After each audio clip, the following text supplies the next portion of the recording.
our final lesson about the tools, and we're going to learn about puppet warp and how to use it. It's sort of a fun one. I don't use a ton, but it might come in handy on your surreal project and other uses, or to just have fun. So you're going to download Dolly here, and you're going to obviously be watching my tutorial. And the file is going to look like this, I believe. Trash. And so you're just going to have a picture of Dolly. To get the puppet warp to work, you have to put Dolly on her own layer. There can't be the black there. So we've got to get rid of her. And I did the object selection tool and it worked great. So I just drew a box around her, gave it a minute. Photoshop snapped the marching ants around her really good. So right click inside of those dots and say layer via copy. And now Dolly is on her own layer. And we need a black background for this to work right. So we're just going to add a new layer. It's blank. It's going to go underneath Dolly. And I just used the black paint bucket. If you don't see it, it's behind the gradient, and you just click once. And basically what's happened is we have a black rectangle on a separate layer from Dolly herself. So puppet warp works like this.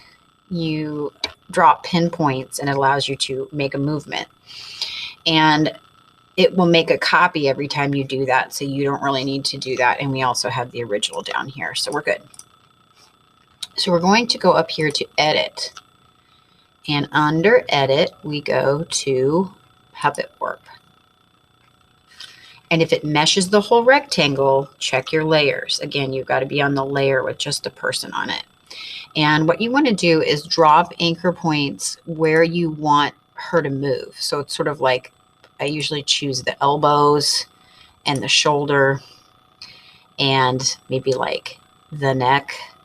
Here's the elbow, the wrist. Maybe I want something to move in the hands. I did want to mess around with the mouth. And if you look, there's not really enough anchor points in there. So you can go to, instead of the density being normal, you could add more points.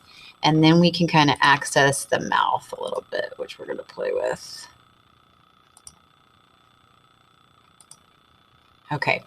And then it's time to start messing with things. So when you hover over one of those pinpoints you made, you can make slight changes or stretches. We're going to make them pretty slight in the mouth. And then you can kind of decide what you want to do with the arm. You got to see how it works. So that's going to move that. And that's going to move that. I'm trying not to distort it too much, trying to make it look kind of real, but it always looks a little weird. But again, it's just for fun. How do you use these tools so they all kind of interact with each other a little differently? Okay, I'm happy with that. Check mark. And then I can kind of compare to my original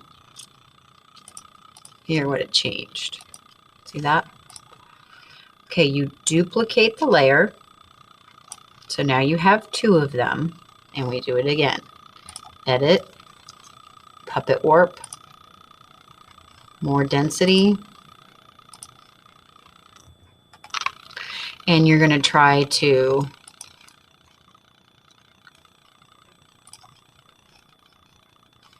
let me zoom in first. Edit puppet warp. And I'm going to increase the density to more points. And you're going to drop the pinpoints in similar locations to where you did it the previous time. Let's see. So they may not be exactly the same. There might be a way to save your anchor points so that they're the same every time, but I don't know how to do that. So I'm just going to leave it like that. And then again, I'm going to make a couple changes. Oh, Dolly. It's going to be kind of like a caricature a little bit.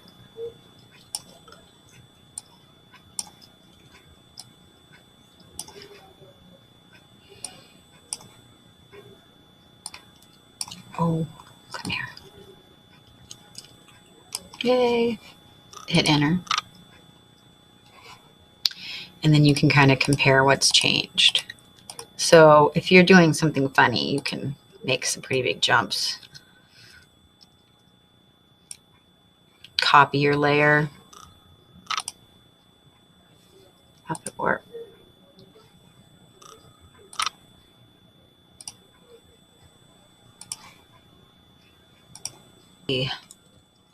Well, I've already started a frame animation, but remember it says video animation. You want a frame animation. And then you're going to choose these 3 lines over here and say make frames from layers. And then it used my hidden group I had for my work. I'm just going to hide those real quick.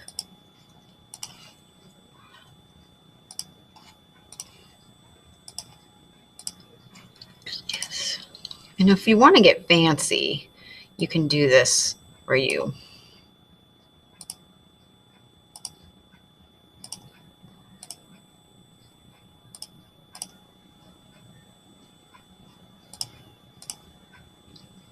kind of make it happen in reverse, I guess.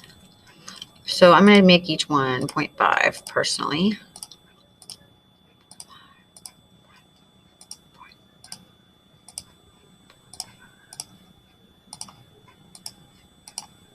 Okay, let's check it out.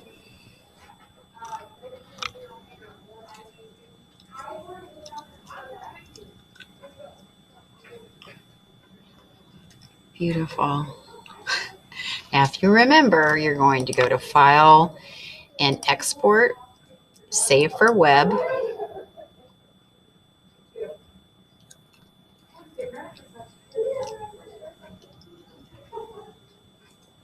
Give it a second.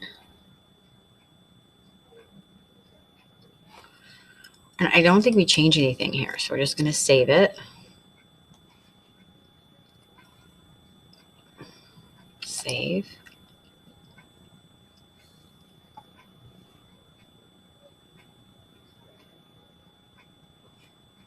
I am going to go to File, Save As, and save my Photoshop version as well. And then for me, for your grade, turn all your layers back on so I can see them, and then take a snip of it.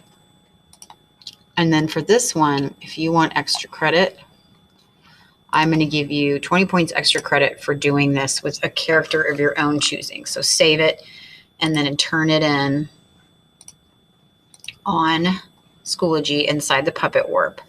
And then I've said here extra credit for creating a GIF of your own. So that's what you're going to. Let's see if my GIF worked.